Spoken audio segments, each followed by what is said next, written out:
the street. This street is in the East End. There is no need to say in the East End of what. The East End is a vast city, as famous in its ways as any the hand of man has made. But who knows the East End?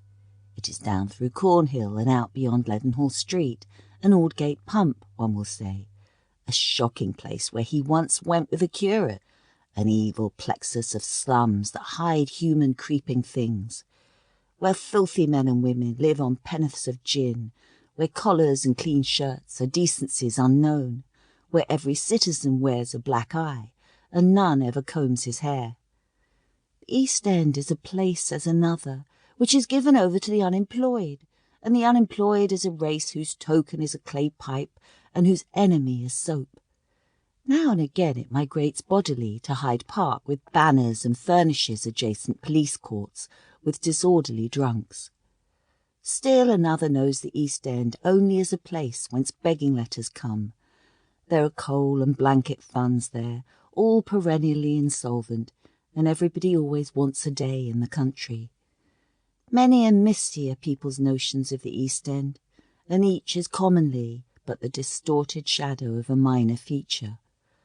Foul slums there are in the East End, of course, as there are in the West. Want and misery there are, as wherever a host is gathered together to fight for food, but they are not often spectacular in kind. Of this street there are about 150 yards, on the same pattern all. It is not pretty to look at. A dingy little brick house 20 feet high, with 3 square holes to carry the windows and an oblong hole to carry the door, is not a pleasing object. And each side of this street is formed by 2 or 3 score of such houses in a row, with one front wall in common, and the effect is as of stables.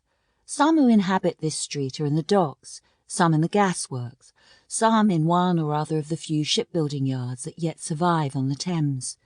2 families in a house is the general rule, for there are 6 rooms behind each set of holes.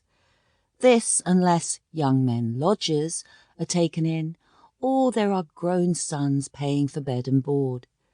As for the grown daughters, they marry as soon as may be.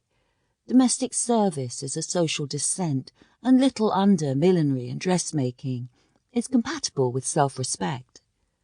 The general servant may be caught young among the turnings at the end where mangling is done, and the factory girls live still further off, in places skirting slums.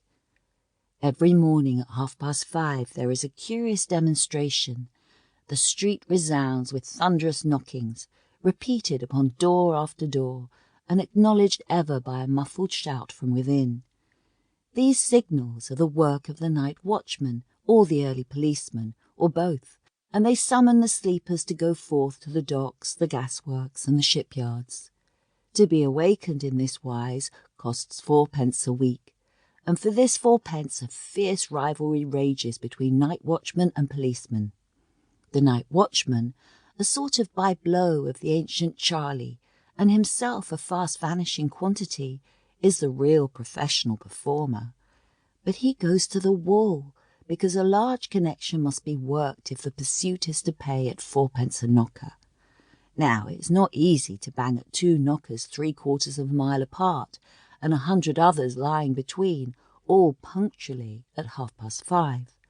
Wherefore the policeman, to who the 4d. is but a perquisite, and who is content with a smaller round, is rapidly supplanting the night watchman, whose cry of "Past 9 o'clock," as he collects orders in the evening, is now seldom heard. The knocking and shouting pass, and there comes the noise of opening and shutting of doors, and a clattering away to the docks, the gasworks, and the shipyards.